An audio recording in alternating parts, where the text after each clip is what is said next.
My name is Michael Komorn from Komorn Law, and any questions that remain afterwards, I'm going to suggest you can contact our office, or we do a radio show every Thursday night called Planted Green Trees, where we answer questions and discuss the topics of the day, plantedgreentrees.com.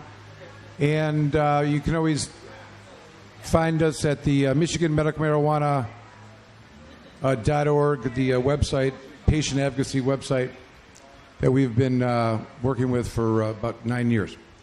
All right, so I'm going to talk a little bit about the Marijuana Licensing Facility Act. First, I do want to thank Grow Green for putting on this event. My good friend Anthony and the whole team over at Grow Green have been doing this, and I've been lucky enough to be invited, and who knows, maybe they'll invite me to be in the movie that they've been making. It's part 2.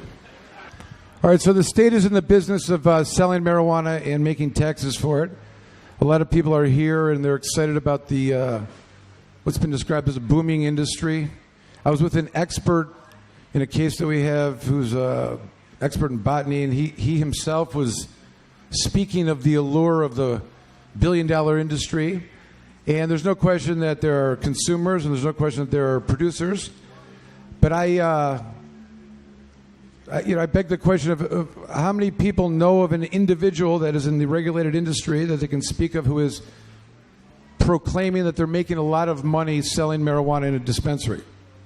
And I don't know if you notice, but when you hear or see the news reporting of all the money that's being made in the medical marijuana industry or the legalization industry, it's usually in tax revenue, in the production of what's coming out of the taxing to the state.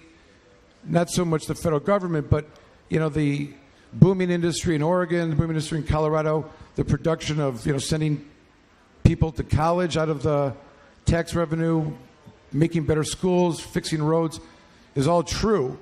But from a business owner standpoint or a person involved in the business or the industry, I think there's a lot of things to think about and look for that person who you want to be like, whose business model you want to model after, that you can say is killing it and is open about it, and they're having no problems with regulators or the IRS. And I say that because as a lawyer, we're trying to get a position that we can advise clients on what to do, how to act, how to be appropriate in this new developing industry. And the places to go and find this information is the places where it's happening, and the type of legal issues or regulatory issues that are happening in other states. And while on one hand we can all say, well, for several years now the state of Colorado has had legalization, which means that people are selling marijuana and paying taxes both at the state level and the federal level, and there, for the most part, have not been criminal interdiction. And that's a good thing. However, if you talk to the business owners or talk to the lawyers that are representing the business owners, you would know that while there are no criminal interdictions, there's a tremendous amount of IRS auditing. And the IRS auditing is a federal government tool that may result in fines or penalties, or may result in some other type of criminal interdiction. And while we know that the business goes on and the tax revenue continues to be collected at the state level, what you don't oftentimes hear is the devastation of what happens to these businesses after they're audited. And when I say that, I mean that the licensing in these other states are not kept for long periods of time, and the investment that people put into them is oftentimes lost and sold at the best price they can get to try to save the investment. And it's sometimes things that people aren't really thinking about. So I say all that not to scare anyone, but I say it to maybe open people's eyes to the idea that when you're talking about a state regulatory system or a oversight in a new industry that the federal government still maintains as illegal, there are a lot of things that need to be identified in your business model that you have to be prepared for. And because it's regulatory and because it's legal, it's important, I think, to contemplate what your strategy is going to be going forward. And that starts from square one, which would be involving the setup of the company, the corporate setup. we've learned that when these audits take place, and there's nobody that escapes the audits without some kind of penalty, because there's vagueness in the law, there's areas in the law regarding the selling of marijuana, processing of marijuana, and growing of marijuana that all have different impacts on your tax liability and what you can write off and what you can't write off. And if you haven't done it right, as nobody did, nobody has, because a lot of it is still up in the air, and until the IRS comes in and audits you and decides what it's going to do with you, you don't know what your penalties are. And if your company is not set up right, your entire net worth can be devastated, whatever it may be, even if it's not associated entirely with the company. And that's why the corporate setup, your structure, is critical. And if you're not in the right formation and managing that formation properly as according to corporate laws and corporate state and federal structuring, you may subject yourself to a penalty, seizure of your personal bank accounts, and your loved ones leaving you because you can't get into your bank accounts. These are the stories that are coming out of some of the legalized states and from the business owners. So it's important in that aspect to understand that these are the things that will happen. You are on a federal list, and you're selling what is now deemed and still deemed a Schedule I controlled substance.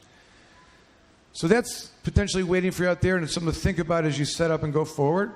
And you need someone, when you begin, to make sure that you try to stay in compliance, because there's a number of different ways that this system is going to be set up to penalize you, find you not in compliance, take you out of being able to operate day to day, while penalizing you and requiring you to pay money to the state regulators or other penalties before you can get up and running. So the day-to-day operations have to be tight, and you have to have a backup plan. You need to have full-on compliance, because these are the things that will add to your inability to stay solvent. And when I say that, I say because, well, we've got this new exciting industry happening that, who knows, licenses may be issued as early as, who knows, if the government's working. But think of the marketplace that we're working within, or the new industry we'll be working within. You have what can be described as an already developed organic medical marijuana market. Whether it's a gray area, whether it's the existing facilities, there is a price point, there is a understanding of what quality is, and it developed organically over the years, and it's working. It's organic. It's supply and demand in its purest form, and it is developed by way of the market growing and the needs of the 250 or so thousand patients that exist in Michigan. And some could say that there's enough marijuana that exists to supply those patients. And what we know is coming down the pike is a licensing for, lots of marijuana to be fluxed into this already existing market that has arguably enough marijuana. And we could talk about what that's going to do to the price points. We could talk about what that's going to do to the demand and the supply. But those that are in this regulated industry, need to contemplate what is it going to take in order for this business to become profitable. If somebody is opening a business in, say, March of 2018, which is possible, and assuming you've got a license and your provisioning center you're opening up and you're selling marijuana, there's going to be a lot that has to take place before we get to that point, and certain rules haven't been made that are going to explain that. But what is the price going to be of that gram or that ounce that's going to be sold, and what is going to determine it? It's certainly not going to be by the measurements that are being used right now in the market. And when you put that on that shelf, who is it that's going to come buy your marijuana of the 250,000 people in the state of Michigan that can? And let's remember that in order for those patients to purchase at this state-regulated facility that you own, they have to relinquish their participation in the Michigan Medical Marijuana Act, or the MMMA is registry program. And that patient will be, for the first time, disclosing publicly to law enforcement and anyone else that has access to the status base that they're a patient. And they'll be disclosing exactly how much marijuana they will be buying and the form of it and other types of regulatory requirements that are going to be disclosing this use in the amounts to the government, that a list will be available to and readily accessible to law enforcement without a search warrant. So there's going to be some time, one could argue, that and some adjustment that's going to need to be made before you have the existing market wanting to come and purchase at the new facilities versus embracing a caregiver or remaining within the registry program that exists right now. From the business owner standpoint, I think it's important to think about these things because there is going to need to be an adjustment, obviously, and the time frame is going to be, who knows? I mean, obviously, anyone that has, is financially stable enough to get a license or has played all their cards right to be in a position to get one from the state with the, approval of the local ordinance and city approval or local ordinance, local community approval. A lot of work to get to that point, and then, what point does this become profitable? Obviously, with the anticipated legalization piece that will be on the ballot in 2018, and if passes, this clearly contemplates the existing licensing system and accounts for how an adjustment can be made, but very clearly identifies only those individuals who have a state license through the existing Licensing Facilities Act would be eligible in the first year to get a license under the legalization. So,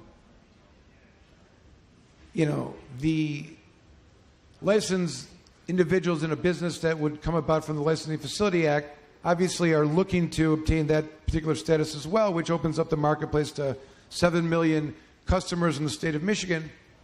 But that, too, is going to take some time for it to be, the rules to be written, the implementation of the regulations, and, the affirming of the licenses for full-out legalization. So you have, at least, I would argue, a 2-year period here where the medical marijuana licenses are going to be challenged for a real, consumer base that can be meaningful and competitive so profits can be made. So it's important, I think, from a business perspective, to realize this going forward, and much of the challenge is going to be how much you can keep it together. And I mean that because what many of these businesses are facing are regulatory fines and things associated with not staying in compliance. Then you get hit with a tax levy or some kind of penalty, and it sets you back. And while there's this timeline of needing to stay alive until the levy breaks, so to speak, and the customer base opens up, and and it's going to take some time to adjust as well from the regulators, and they themselves acknowledge that there's going to need to be, adjustments made. All the rules that are being contemplated now are based on emergency rules because they know they have to get things in place, but there isn't a lot of full-on contemplation of a lot of these other factors. And I'm not trying to burst anyone's bubble of the excitement of what's going on. It is a lot of money that is going to be dumped into this, but to be profitable, I think these are the things you're going to have to think about. It is not going to be like the existing, I think, dispensaries, and none of them, while they all are, the ones that I'm speaking of would be approved by the local city, they're still not under the same scrutiny that I would suggest the state is going to place on them for a state license or when the state licensing takes place. So these are some things to think about. There's, and of course, in order to really contemplate all this, we're relying upon the state to ferret this out. They're the ones that are in control. They're the ones that are going to be making many of these decisions. And some could argue that's not such a great thing, and they may not be the best people to be in charge of the industry. But it is interesting times, and it's going to be interesting to see what happens in terms of how the effect of this is going to have on the law enforcement community in its interactions with patients and caregivers. There's been I think you could say an unequivocal carnage that's taken place to patients and caregivers, and it's been very frustrating, disappointing to what I think the voters intended of 2008 And it's interesting now that we're talking about a regulatory system based on, patients' needs, and all of the design is directed to go to the law enforcement community and the state and empower that, who have really done everything they can to not implement the voters' will as it was intended. So I do think, though, that when it's said and done, the state has invested a lot of money. They've created departments. They have people that are getting paid. They've moved money from different funds to finance the oversight of this and the rulemaking and regulations, and whole department now with the License and Regulatory Affairs Agency. So I do think that they have a vested interest in it working. They have a vested interest in it being up and running. They seem to be less political about the discussion as they were in the first 8 or 9 years of the MMA. I do believe that, like some of the people in the licensing division, not so much the boards, but the licensing divisions do have an interest of, creating a licensing scheme so that applications can be made and access to licenses can legitimately be available.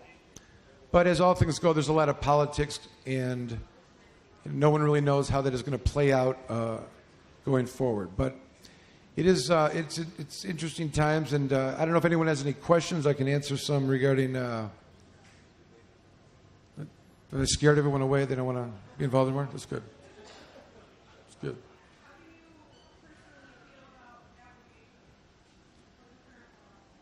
The abrogate piece, I love it. I think it's a great piece. I think in order to,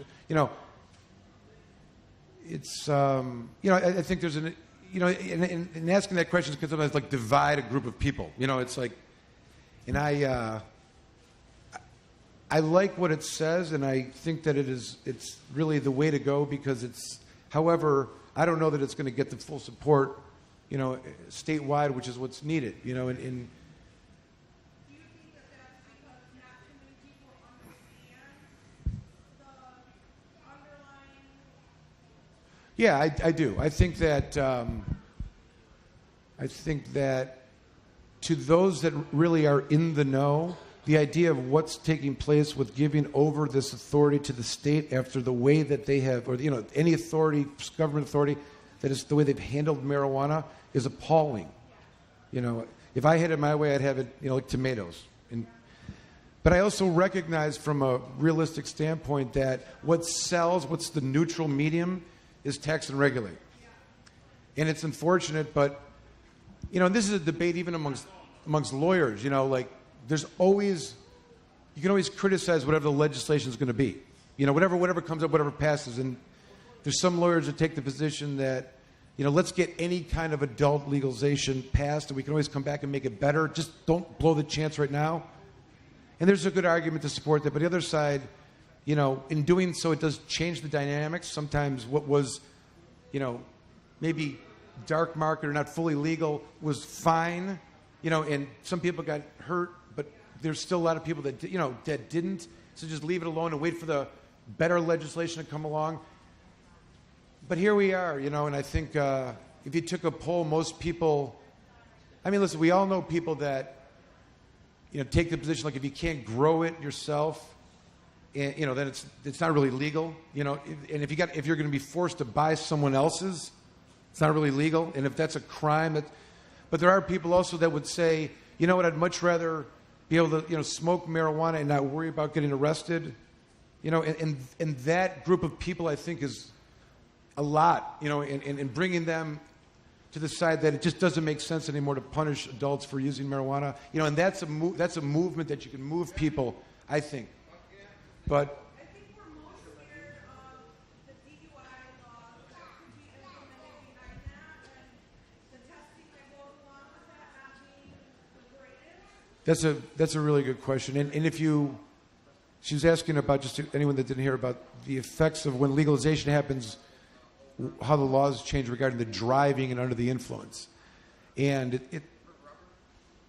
just like the lie of marijuana, from the beginning, all the carnage, this too is not based in science or reason or logic. And despite the desire of the government for years to try to come up with a per se number of some kind that equates to a drunk driving, per se drunk driving, they've never been able to, and it just doesn't exist. In fact, the most recent studies of because for a lot of years, the only studies were done by some federally funded programs, and they all were vague, but they were all government police studies, and it was clear at that. And still, they couldn't put a number on what was impaired. And the studies themselves were not police encounters. They're more like people going to a cabin and smoking, government marijuana every 15 minutes and driving, having their blood tested. It was, not the type of testing that takes place when someone's, arrested. But nevertheless, since then, and since those studies, AAA, for example, the insurance company put out a study that said there is no number. You cannot make a number. They took, from every state, trying to figure out what, looking at reports and trying to come up with a THC level in the blood that they could say is impaired. And they said, we can't do it. Nobody should do it. Don't even try to do it, because it really doesn't exist in the disparity of the effects on individuals and their ability to drive better, drive worse, drive slower, drive faster, not be affected at all. It is something they can't put a figure on like they can alcohol. But to answer your question, in all of those states that we're seeing a little bit of freedom given back, just a little tiny bit, like whatever, possession of an ounce or two, or maybe you can grow some plants in your house. When that's given back, they flap onto the board, taking away some kind of right in driving or some other, potential liability with driving. They go hand in hand, and it shows you the, I think, influence that the law enforcement has on the policy making and lawmaking, even though it may not be based in reason or science. And it is. There's a the federal government, Homeland Security, is funding a program that's evaluating the Colorado legalization. And they've put out reports that all of the Michigan State Police talking points are based upon. Like if you go to a small town and are trying to encourage the community there to think about opting in for, the Licensing Facilities Act, if there's a police officer from the state police, they will preach this gospel from this report. It's the Rocky Mountain High Intensity Drug Task Force is what it is. And what they come up with is nothing but negative propaganda of the impact of legalization in communities. It is all false.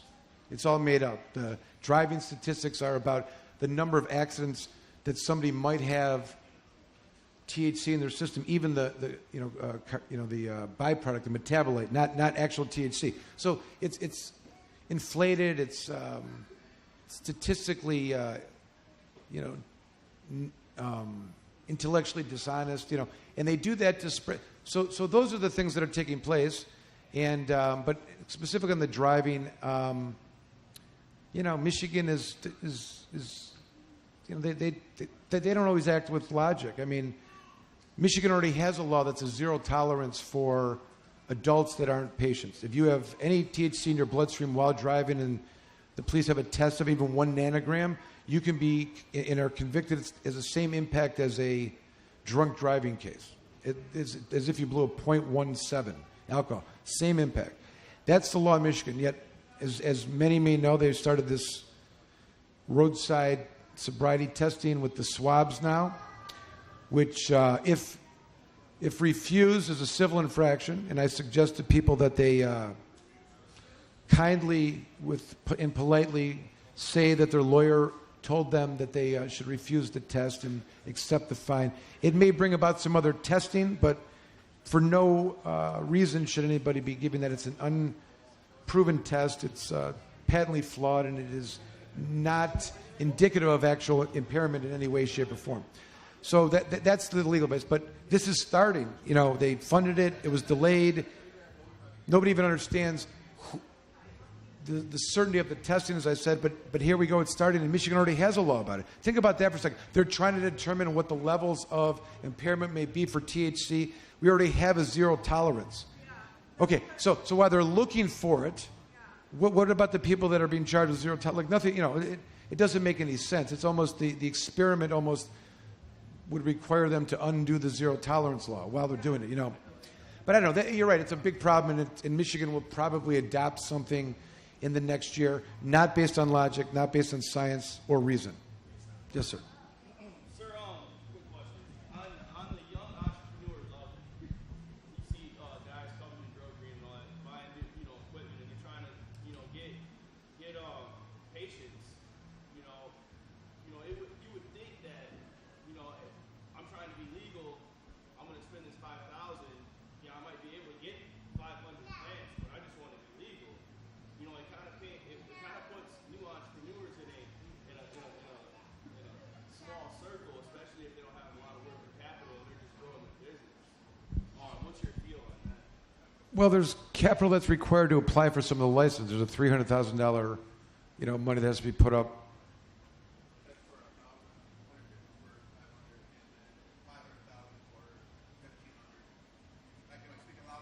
Yeah, he rattled off the amount of money that has to be identified in reserves in order to.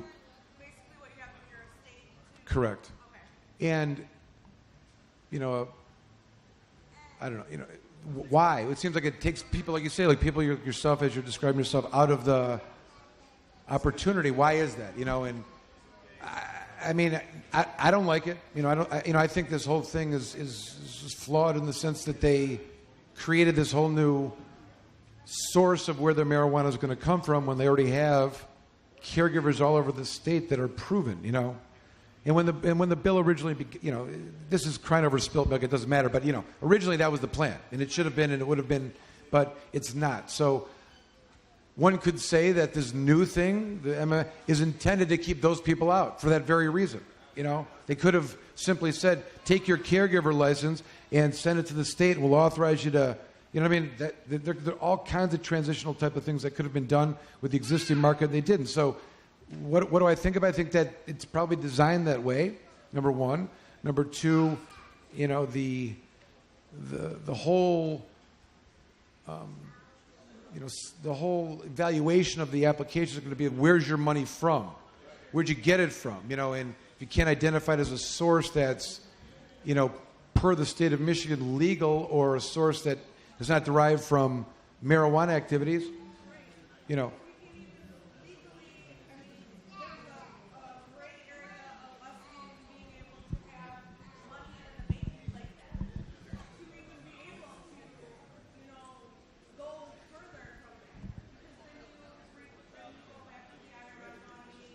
No, you're right. I agree. And that's something people have to think about when they're going to apply, because if you are, I don't want to say honest, but if you aren't strategic about your application, you may be exposing yourself to an investigation of some kind. Some people simply should not apply for a license for the state. That's something that people should think about. In other words, or without at least having someone do their own audit them strictly about what kind of liabilities they may have in doing so. But, the argument could be that this is a debate going on right now. One of the things with the existing facilities, the state of Michigan just recently announced that the existing facilities are going to be allowed to stay open. Originally, they had to close in December, and if they close by December, that would not be a barrier for them to get a license. And then they recently changed it so that now they can stay open in this transition phase, and as long as they've applied by a certain date in 2018 with the approval of the city, they will that too will not be held against them. Okay, but there's the other argument that all the uncertainty of the bank account, the money in the bank, how much I'm making selling to my caregiver, is it allowed? To my patient, is it allowed? What's too much? What's compensation for costs, as it's stated, what's the line? There's a lot of uncertainty there that remains. I could give you some legal advice about it, but one could argue that what's happening now are the answers. Like, now the business begins. Everything before that was not. Now there's going to be more certainty of now you can get an LLC or start a company or a business register with the state of Michigan that has marijuana in it. Right? Before, the Licensing Facilities Act, you couldn't. If you applied to get a, whatever, some kind of marijuana name, they would reject it because there's no businesses or companies that are allowed. Now you can. So there's the beginning of recognizing what will be a business or industry. So, what about the people before? You're right. I mean, they're not being recognized. They're not being contemplated. You got to either start anew. And a lot of the arguments are that, well, now that we're starting new, nobody should have an advantage, going forward. Now that the playing field is open up for quote unquote business, it should all be equal.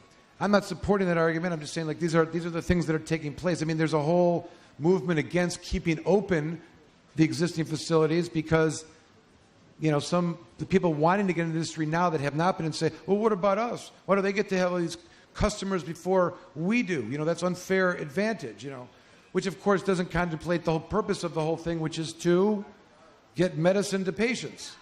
So, and that's really the thing. I mean, it's hard to make sense of it all. It really is, because the MMA was intended to protect patients, not have arrest and protect the people that were helping the patients. Just the opposite happened, and now they've created this other thing that doesn't really contemplate the patients at all and shuts out, in many ways, the caregiver's economic opportunity. I don't know. You can understand some of the aspects of why they want that. If I'm right that it's going to be a challenge financially, if you were to be able to get a business and squeak together enough money and borrow from all your friends and relatives and sell this and sell that and get some money and get and then have to wait 2 years, you're going to be selling that life. These are so I think it's kind of it's they themselves acknowledging that you're going to blow through $300,000. You better have it, and anyone that has $300,000 hopefully can get another 300. I think these are some of the things they're thinking about. I mean, I can quote Shelley Egerton, who's the head of LARA, saying when they set up the rules for the casino licenses many years back, they had 18 months and they had a $20 million budget. When they set up the rules for the MMA-FLA, they had $8 million and 12 months. Her comment was, we're going to get the difference in the regulatory fees in the second year. So they've, it's a way that the state's going to bring in revenue to pay for them taxing you and overseeing you. I don't mean to talk you out of it. I'm sorry for that. But no, I agree with what you're saying. I don't know that I have a good answer. I will say this. There's a lot of still opportunity. To not be in right now may not be the worst thing in the world, I would say, because there are going to be people that are going to try and think they have money to make it, and they may make it and they may not, and they may fail. And there may be a license for sale in some town on the cheap at some point. And when that happens, the world may be a different place. We may have a better view on what's happening. You may see people that failed that you can learn from. You see new tax laws that make it more clear on what to do. And we know that the micro business that treat alcohol like marijuana like alcohol will allow for these micro businesses, if you're not getting a state license, they'll allow for in your community, if they opt in, to have a 150 plant grow, processing, and sell just in your local community, like a microbrewery example. So that may be something that allows for the caregiver to flourish. And you know what? It may be the best play to kind of sit back and let the new industry fail, and the true caregivers make their rise after a couple of years, and have a comeback. Something to think about. If I could end on a positive note, that's what I would leave it at. All right.